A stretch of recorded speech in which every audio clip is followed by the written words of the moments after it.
What's up, y'all? This is Nina Perez, and this is Straight Talk, No Sugar Added. Thank you guys for hanging out with us. As you know, I bring on the best humans on the planet to grow, challenge, and transform your thinking. I found Robert White for y'all. I sure did. He's from the Quantum Leadership Mentor. He is amazing. He even waited for me while my Wi-Fi was down. He's really a great guy. He's an executive mentor, author, a speaker. He utilizes a rich personal history of entrepreneurship and high impact learning in working with executives and their teams to develop extraordinary personal leadership skills, focus, alignment, and commitment. And as you guys know, like every time we get on with these amazing professionals on here, they always leave you with such amazing nuggets that you can take back to your team, to your businesses, and all of that. So, Robert, welcome to Straight Talk. How are you today? I'm great, Nina. It's wonderful to be with you and with your listeners. Thank you. Yeah, I have some great listeners. A lot of them are leaders and entrepreneurs, and it's been really phenomenal hearing from them. They like to follow the people that are on the show, they leave comments and all that great stuff. So, before we get into all of that knowledge that I know is stored in you, Mr. White, tell us a little bit about you. Who are you? That's like the question you get on Miss America, where Yes. I'm all about world peace. You Right, know, right, right. look, I'm a father of eight. I did lose a son last year, so I guess I'm so I don't know sorry. how to answer that question. I guess I'm now a father of eight, still a father of eight, but Yeah. seven surviving. I am very interested in contribution at this point in my life, in making a difference. One of Mm, my friends, dear friends, Arjun Sen, talks about people being one of one, and I'm mm. continuing to work on that. You know, I think God put me here for a specific purpose, and Yeah. I'm working on realizing that purpose. Oh, that's amazing. Now, you know, first of all, so sorry for the loss of your son. I really am. I know that that's a very hard thing to transcend and go through. And so you've been hitting a couple of battles, huh? There's a lot of battles in life. Tell me a little bit about you. Like, why are you trying to find this purpose in your life? Like, what has gone on in your history, in your businesses, like things like that. Give us a little bit about more about you. Well, on that subject of purpose, it's first of all, it's at the heart of the work that I do with Mm, executives. I believe that having a clearer sense of your purpose is more valuable than vision. Much more, actually, so true. much So more true. valuable than vision, because Hmm. it's foundational. Why you are here, why your company exists, what is unique about you. That's that one of one thing, but also Hmm. what's unique about your company. So I work a lot at the level of purpose. And what I realize is that in my personal life, I've had several different purposes, even though much of it I was unconscious about that, but I was absolutely consistent in terms of living out of that purpose. Look, I grew up in the sad story, but it's just the way it was, in poverty and abuse, and I made a decision then: I will not be poor. And that was Hmm. the Hmm. driving level of purpose that I had for many, many years. And I ended up living in a 14,500 square foot home on 76 acres just outside of Aspen, Colorado, Wow. with my own jet and the five vehicles and all that stuff. Uh, because if you are coming from I will never be poor again, an adaptive behavior for that, here, get a little courtesy of some expensive therapy I've done on myself, and with some very expert people. Yeah. What you get from I will never be poor again is potentially I'll show them. Hmm. Hmm. And so you can make all the money. At that time, my company was the largest training company in Asia, second largest in the world, 240 people, 15 offices, really Wow. a successful business. What it didn't bring me was joy and Mm, satisfaction. And I mm. literally started waking up in that beautiful home in Aspen most mornings thinking, uh, I have a feeling there's something I'm supposed to be doing, and I haven't done it yet. So Wow. that And what that made me realize is that the purpose I was living in that, high end lifestyle was I'm a rich guy in Aspen. Mhm. And Wow. that's an embarrassing thing to admit, by the way, or at least it was for me to admit that I had fallen into that. I mean, I still was doing some good. Our company was doing great and great work with people. I was on 6 nonprofit boards. I was raising some great kids and skiing 80 days a year. So, Mhm. like, I had this empty, terrible life. But my experience of it lacked joy and satisfaction. And Wow. saying I'm a rich guy in Aspen, even though I never said it out loud, that doesn't bring joy and satisfaction. That's like a little That's deep. temporary balm.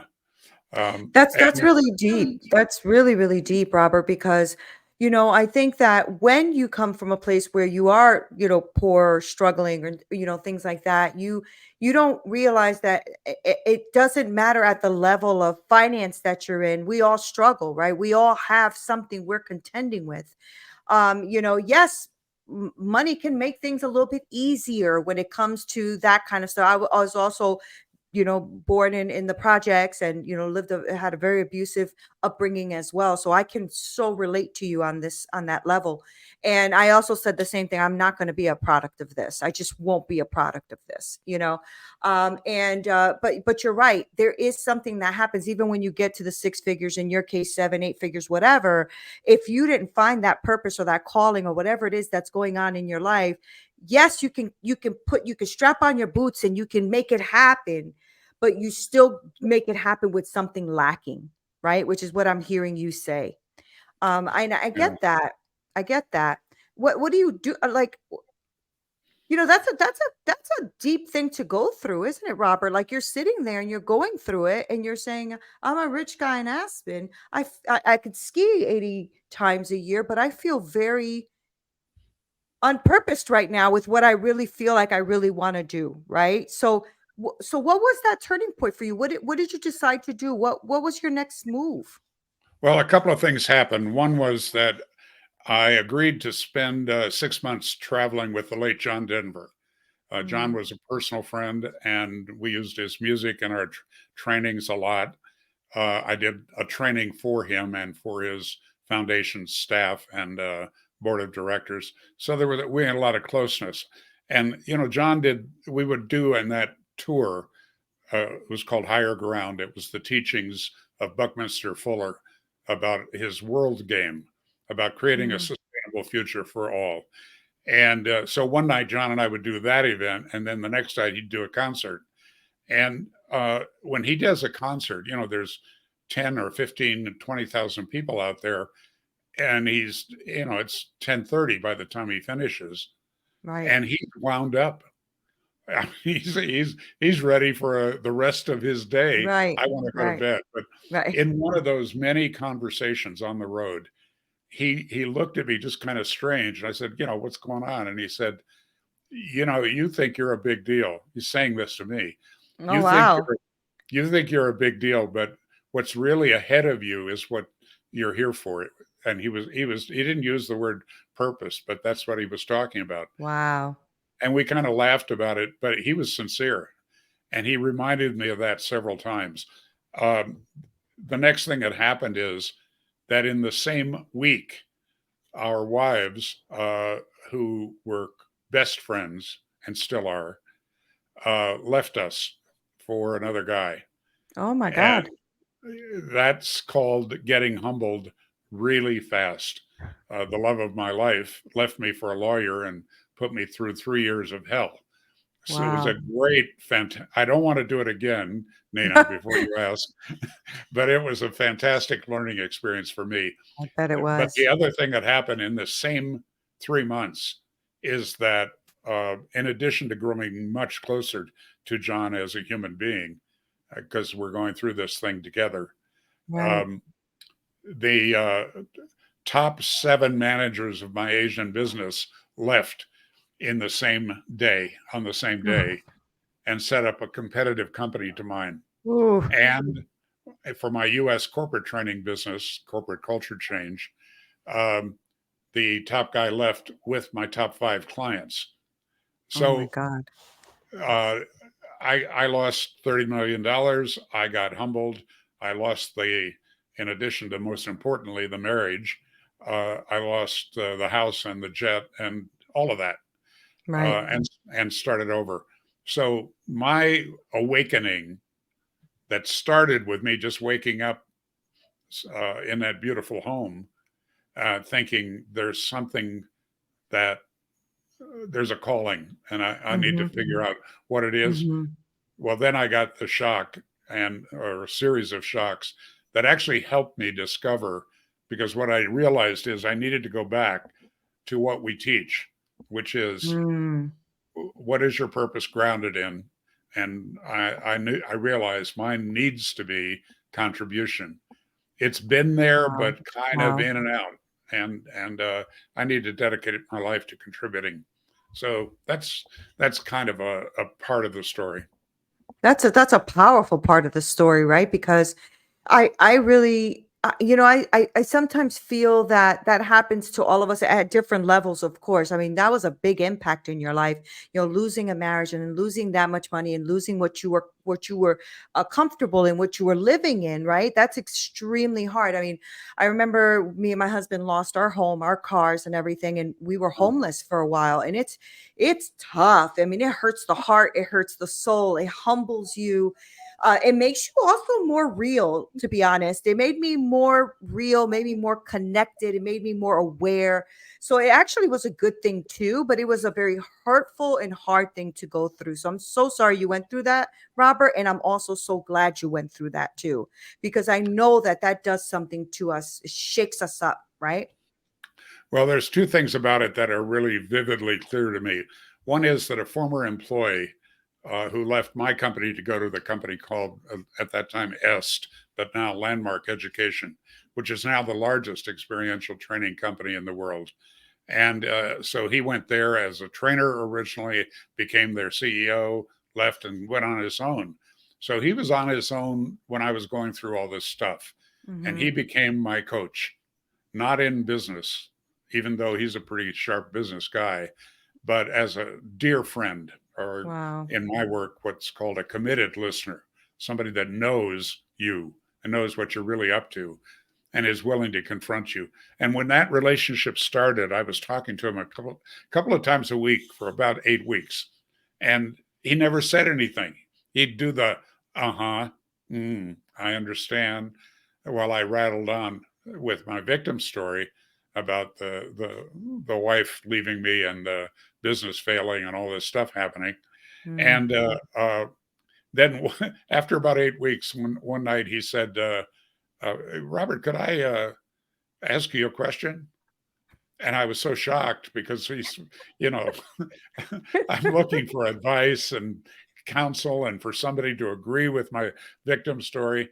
And right out of our trainings, but he phrased it in a little different way. He said, wouldn't it be useful to take 100% responsibility for all of this? Woo! Ooh. Woo! Woo! And, and the Woo! word that and the word that got me was useful, because I'm a pretty practical guy actually. Yeah, yeah. And in that moment, I went, oh, oh, oh, that thing that I wrote a book about, that thing that we teach, that you know. Right. Oh. Anyway, Wow. that's one thing that happened. The other thing is I started to really deeply analyze why I lost the business and the Mm, wife. mm, mm. And I learned so much about relationships in doing that, but I learned so much about business that I now use with clients. I mean, I went to a bunch of other people's trainings. I had 3 different coaches on the business channel. And what came out of that is the work that I do today. That's So amazing. it's kind of like, you know, do I want to do it again? No. No, exactly. That's what I say too. I'm like, no, I don't want to do that again. I just want to learn the lesson and go. So tell me what you do today, Robert. So, because your life has really, been through such a beautiful and hard roller coaster. So what is it that you do today? How are you helping like companies and CEOs and stuff like that today? What do you do? I didn't plan it this way, but it turns out to be true. In looking back, is that I work with two kinds of clients. Some of them are in trouble, some version of a mess. You Mm-hmm. know, they're maybe sales are declining or margins are going down. Key people are leaving. They're not sleeping well. Mm-hmm. They're struggling maybe in their marriage. They are increasing the intake of alcohol and drugs, either legal or illegal. Um, you know, their life's a mess. Their team is not well. So that's a client that's good for me to kind of end the suffering, stop the Mm. slide, and get back on a track that works. The other client is the one that they're really doing quite well, and they look into the future. It's usually an entrepreneur or the head of a division of a bigger company that looks into the future and says, this is really bright. We're going to have to make some significant changes, but this is a possibility that we've been getting ready for. Mm-hmm. Yet we are not, either he or she individually or the team The team. are not ready for that possibility. That's They're just wisdom. not, they're not Mm-hmm. adequate to it. And they're smart enough, aware enough Mm-hmm. to know that. Mm-hmm. But what I do is I work one-on-one with executives, uh, and that almost always leads to a team training, which is, of course, is the biggest strength for me. The Right. biggest background is working with groups, where we get people engaged. We work on focus, alignment, and commitment. That's the three. Those are the three that make a company work, in my experience. So Mm-hmm. help them get focused. What are we really up to here this 90-day period? And get Right. everybody on that same page. Then getting aligned around purpose, around vision, around values, and our strategic intent, and having them buy into that because they create it as a Right. team. And then finally, the cornerstone of all of our work is commitment. uh, Mm-hmm. People in our language, and I'm saying our because I fall into it myself, in our language, in our decisions, in our choices, and how we think, we get these little weasel words that creep into it, like I'll try, Mm-hmm. I'll do my best, I'll uh, all of these things that we use to avoid absolute commitment. Right. Um, Wow. and That's I've good. got a million. I have a million stories to illustrate that, but we've only got a few minutes here. Right. So okay, so let's talk a little bit about what it is you're doing and how this CEO or entrepreneur or somebody who's listening to this right now, how do they come face to face or know that they are in a mess, right? Let's go on that angle, because I think that, as you know, you have to be really have some self-reflection, some self-awareness that you are possibly the problem of your team, or the possibly the problem of leading that team in the wrong direction. And that takes sometimes some humbleness that some of these CEOs or bigger people do not have yet, right? Because Right. sometimes it takes something catastrophic or something to happen to them for them to go, oh, maybe I was the problem. So if you can speak to someone right now who's listening, an entrepreneur or somebody who's saying that their team is a mess and everything's going wrong and blah blah blah, how do they start to become self-aware, or how is it that they can at least acknowledge that they're going to need an assistance, like what you're offering? Look, I've spent 23 years of my life living abroad in Asia. And so I've got a zillion Asian sayings. Here's one from Zen Buddhism: fish do not describe water very well. Whatever we're living in, we get unconscious about it. Yes, This is yes, why everybody needs a coach if they're serious about anything. yes, I'm not yes. selling me here. I'm telling you that if your issues are all life issues, you need a life coach. I'm not that. Mhm, mhm, But if your issues are business, that's going to intersect with your life. That's where I happen to work. And there are other good people doing that. You need a mhm. coach because what's your problem is you, and you are not able to see you. You are the fish in water. You Right. don't describe yourself accurately. That's Now, good. a spouse, a husband or a wife, sometimes can be an accurate mirror for you, but almost always the pattern that develops there is denial, Right. because, well, they don't really know me. Well, they do Right. really know you, Right. is the truth. Right. But you've got to find some way to get an outside voice. Uh, Mhm. in our personal growth trainings, and these two companies that I founded and led previously have 1,300,000 graduates from these high impact Wow. experiential learning events around leadership. And one of in our second level program, which is the more intense, more personal, more confrontive, our trainers are equipped with an 8.5 by 11 mirror, because at some point in That's some of smart. those trainings, you have to force that mirror up in front of somebody Mhm. and Mhm. say, look at you, look into your eyes. The depth of the soul is betrayed in Mhm. the eyes. It's a fact. And so that's pretty hard to do alone, but it's Mhm. possible. Mhm. It's possible. And but that you've got to the exercise. All of our work is experiential, so Right. we're not just Right. giving lectures, right? Right. And so one of those exercises, the theme of it is stop, look, and choose. And that's Mm. when you get right down to it. That's what people that are in a struggle need to do. They need to stop justifying it, stop making reasons and excuses, and they've got a story about it. I Yeah. am an expert at having a story about things. Me I, too. I can mislead myself, and it is poetic. It is so beautiful. Uh, I love this. I love you this. know, Yes. Yes. and Same. I remember in the middle of that horrible divorce that John and I had lunch together. We were having a conversation about it, and he asked me something about the divorce, and I said, and I didn't think, it just came out of me, and later I realized that had some wisdom in it. I said, John, I'm so tired of my own story. I'm so tired of my own story. You know, like What did he say to that? That's so funny. He's probably like, I'm tired of it too, Robert. oh my. Because when we share too much of our story, because we're victims, because this was me too. I got tired of it too. Like one day I was complaining about something and I got tired. I even was like, oh, shut up. Like, shut up. And then I'm like, is this what people feel around me? This sucks. That was just a moment I had, and I stopped. I stopped. It's too much, Look, right? how many, for people that are in a struggle right now and maybe having a bit of an issue coming to grips with it, first of all, I am you. I've been there big time.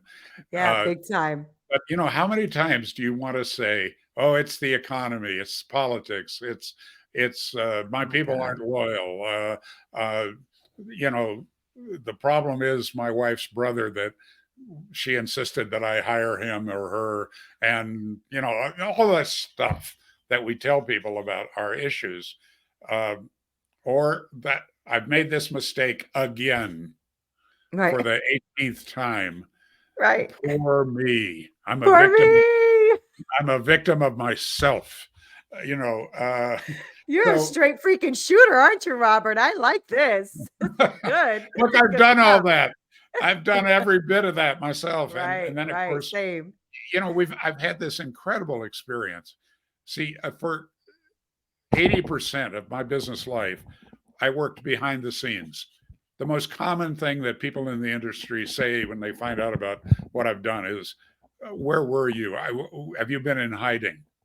I mean, I Mm, became the second largest training company in the world. People in the industry knew who I was, but our graduates didn't know me. right, My name right, was my name at that time was not on my company.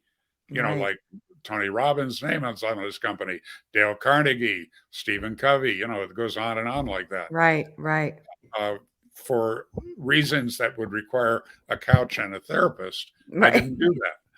And Gotcha. and uh, so that unconsciousness that I saw what I did was train trainers. So I've Mm, been in the back of the room thousands of times, and I'm working to improve their skills, their consciousness Mhm. in this high Mhm. impact work. Well, you cannot be in the back of the room without suddenly realizing you're a student in the training Mm. That's thousands good. of times. So I've Right. had that mirror forced up in my face Right. to my benefit, always Right. uncomfortable, by the way. Mhm. If it's not uncomfortable, it really isn't an issue, Right. actually. You Right. know, Right. but, Right. always in a positive atmosphere. Mhm. Um, you know, Mhm. uh, I'll share this story. When John Denver, John had, speaking of jets, his jet and mine were in the same hangar. Were stored in the same place. Uh, Mhm. and we always fought about it. He had a faster one, I had a bigger one. So, you know how guys, how guys are about stuff like that. Right, But right. so I do this training with a couple of my team members for John and for the staff and board of the WinStar Foundation, 32 people. And at the end of that train, and actually, if you go to the John Denver Memorial in Aspen, you'll see a central stone. And by the way, it's the most beautiful memorial you've ever seen to walk around in it. I mean, they did a fabulous job. His first wife, Annie, and the city of Aspen worked together on this, and it's Oh. stunningly beautiful. It's like a meditation garden, and but on the central stone, this big granite stone about 10 feet high, is carved his name, the date of his birth, the date of his death. I think it says father, brother, husband, stuff like that. Pretty common. And then it says his statement of purpose that he arrived at in that training. Hmm. Um, and I don't remember a lot these days, but I remember that because it was so dramatic. He said, "I am a song. I live to Oh. be sung. I sing with all my heart." Wow, that's Pretty beautiful. good, huh? Well, at That's the end of beautiful. that training, a lot of truth had been told to a lot of people. So we do an exercise where we clear all the chairs out of the room, and then you stand in front of one other person, and person A and person B, and person A says, "The gift I see in you, Neena, is," and then Mhm, whatever mhm. the gift is you see in them, and the recipient can only say thank you. No justifying, no evading, no Good. deflecting. And then you reverse roles. And when that's complete, you find another partner. So at the end of it's very healing.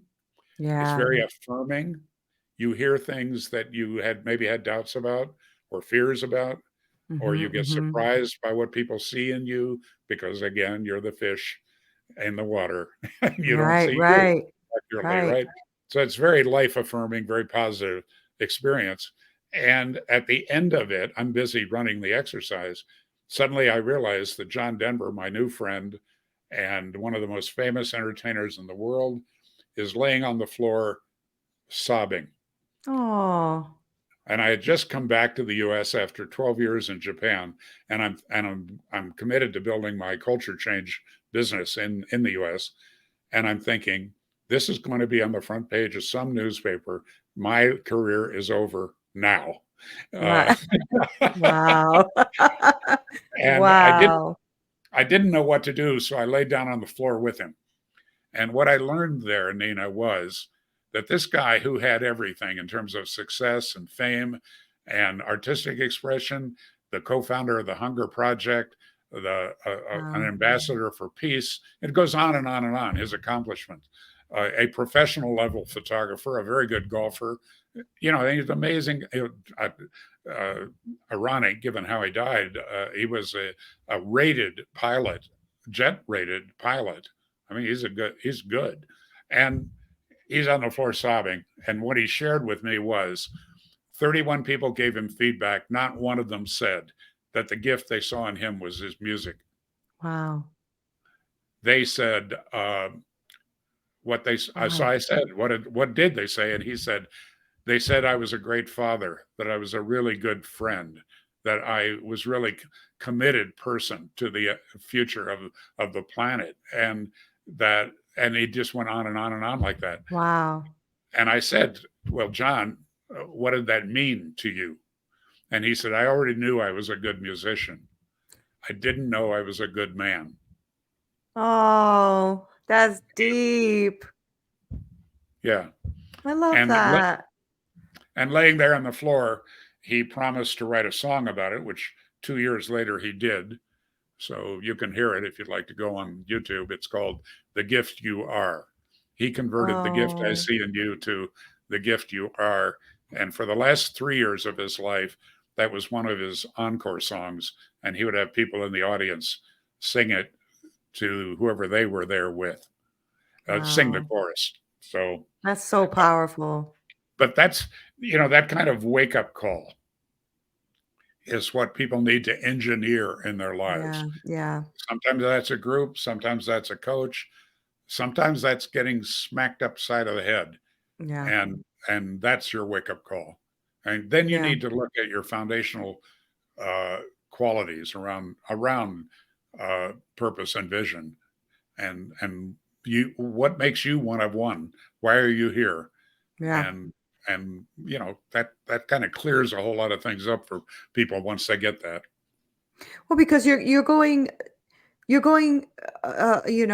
7 layers deep, right? It's not just about systems, right? You're not coming in and talking to them just about systems and how to run a system and how to run a management group, but you're going deeper than that. So they take this not just in the life of being that CEO or that leader or whatever that role is, entrepreneur, but they're also taking that, they could take that into their life. What you're making them become aware of, what you're showing them to take ownership of, that will trickle down into all the other areas of their life. And just like, John, it's like, yeah, you might be a good CEO or something, but maybe you're also a good person, a good man, a good woman, somebody who can bring something out into the world that can be more significant than the widget that you're selling, or or the service or whatever it is. So that's really powerful, Robert. I think that this can be a no, not could be. This is a huge shift into where the world is going to, because buyers are more into the person now than they are about the product, Hmm. right? It's So a I good observation. And also, what you have to realize is if you're a leader, if you have that privilege, that honor, and that tremendous role to fill, your people, this is a big generalization, but it's Mhm. generalizations are mostly true. That's why we use them. Right. Uh, People lack meaning and purpose in their Yeah. lives. They're Yeah. spending 1/3 of their lives at work. If Yeah. you can help them discover their purpose, if you can bring meaning to that work, so that Yeah. that what people are doing, they connect it up with their role in the world. Everything you do now, you're buying with the knowledge of knowing who's selling the product. It's not like it used to be, right? Like people used to, like yourself, right? Used to hide behind, doing all the work, and nobody knew who you were. That's not really how people purchase anymore. Like people really want to know who you are, who's running the company, what they stand for, all that kind of stuff, Robert, right? So I think that that's what you're really going to be helping a lot of these entrepreneurs and leaders with, to show up for themselves, to show up for their company, to lead Look, well.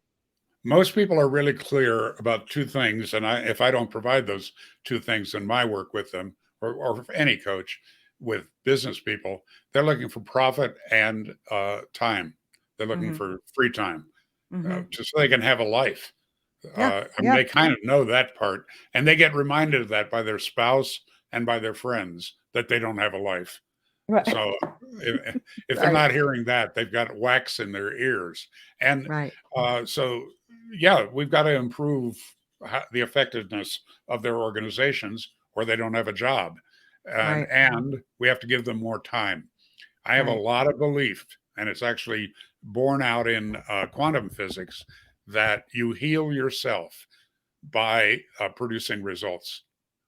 When you can Wow. see that you shifted in how you're showing up, in your clarity of speech, in your leadership qualities, uh, and results go up, that is that changes you. It That's how does. you change, is It through does. results. If somebody's teaching 100%. self-confidence, but it's based on just words, it ain't gonna work, That's you it. know, but you gotta do something, and, so, that's what I'm into. Well, you dropped an enormous amount of amazing nuggets and knowledge here today. So I mean, I could talk to you forever, ever, right? So I'm gonna let you go because I have things to do. You have things to do. Otherwise, we'll be here for hours because I really enjoyed this conversation. But before I let you go, though, because I know that what you're offering is something I feel really strongly. I feel the same way you do. Every coach needs a coach, or every person needs a coach. You know, every therapist needs a therapist, like that kind of thing. We always need someone. And so, how do people get in contact with you? How do they follow you? You know, where do they get your book? Give us all of that information too before you go so that they know where they can connect with you. Well, I've, made a major step forward, Nina. I put my name on something. So Oh, the website good. is therobertwhite.com, Awesome. Awesome. therobertwhite.com, and under resources, you'll find my book. You can get a signed copy, or you can go on Amazon. Frankly, on Amazon, I'm selling 20 Kindles to every book. People are Yeah. in this electronic age. Yeah.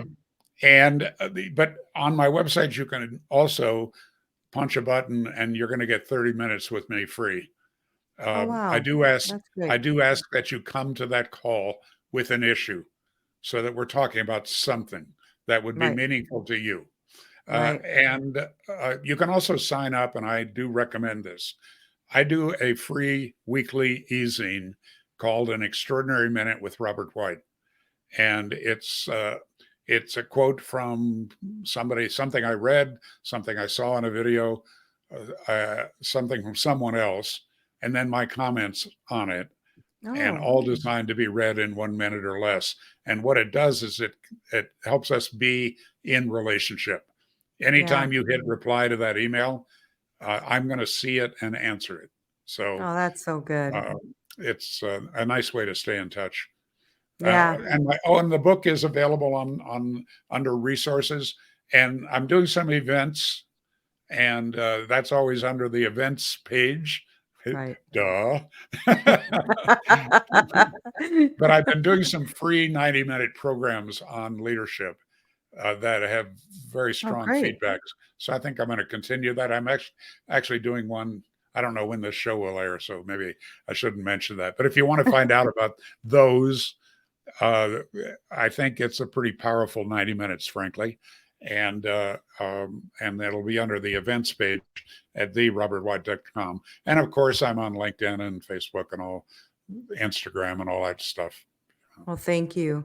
Thank you for several things. Thank you for honestly the knowledge and everything you poured into our listeners. I also want to thank you for your vulnerability and your openness and your willingness to take us on a journey.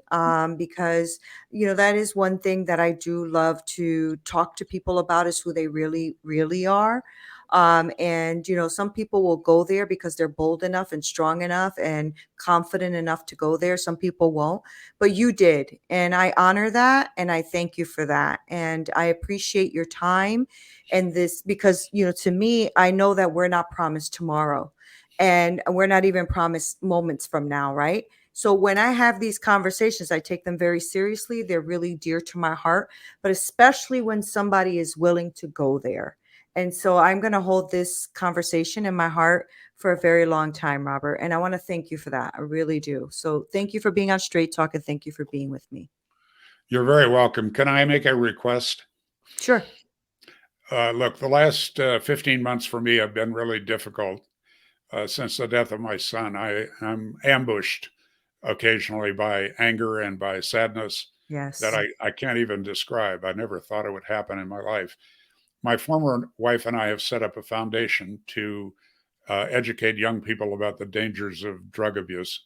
Hmm. And we don't need money; we have that handled. But we need awareness. And he died by going to a party ingesting cocaine that was laced with fentanyl. Oh, boy. 108,000 people, mostly young people, died that way last year just in America. And my request is simply to have an awareness that this open border we have to the south is a problem. Our It's a lack of problem. our lack of education about drug abuse is a Yeah. problem. Increasingly normalizing drugs in our society as a way to avoid your life. That's my, by the way, my judgment. Right. Uh, Right. you know, uh, we need to wake up. Speaking of Yeah. waking up, we're busy Yeah. with our businesses, we're busy with our families. I think we need to realize we have an emergency. It certainly has brought home for me. I can't tell you the number of friends who, learning of my son's death, then told me about a close family member Yeah. that Yeah. died from drug abuse in the last year. Right. It's a staggering number. Wow. It's So staggering. let, let's wake up. We can do something about this. What's the name of the organization? We're not announcing it because we Oh, don't want okay. people. We're Okay. not looking for donations, and we're Oh, I setting up. see. I see. You just, okay. Got it. We're looking at other foundations and other educational outlets and organizations that already exist, and we'll just be funding them. That's what, Wow. but that's just part of our commitment. It is a big problem. It is a huge problem, Robert. It is a huge problem. And something that many people don't like talking about because we all want to fluff everything up and make everything look pretty and whatever. But it is a big problem, and especially among our youth. And so that's terrible, Robert. And but thank you so much for not letting this show go without saying that. I appreciate that. I really do. I appreciate that, and I appreciate you and your ex-wife's heart as well. Like to not even think that, yeah, I'm not pitching it for money. I'm pitching it for awareness and I'm pitching it to try to save someone else's life and and the pain of the family of that someone else's life.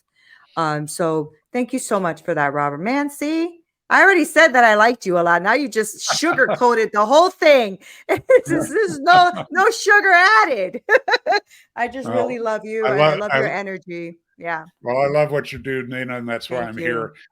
I wish you every possible success and happiness. Thank you. Thank you. Likewise, really, likewise. Guys, I told you that I find the best humans on the planet. And I knew that Robert was going to bring a whole bunch of wisdom and love and compassion and all of it. He exceeded my expectations. So please make sure that you follow him. I'm going to put his information below so that you can click on it. Go ahead, follow him. Like he said, he'll even jump on a 30-minute call for you, but come with a problem so that you guys can solve that problem. So make sure that you are going with intention, right? So make sure you like, share, subscribe with whoever hears this so that we can also spread the word of awareness that Robert dropped on us just at the very end here. I want to make sure that you utilize that to help someone else. That is what we're here for, is to grow, challenge, and transform our thinking and to impact the lives of others. This is Neena Perez. This is Straight Talk, no sugar added. Until next time.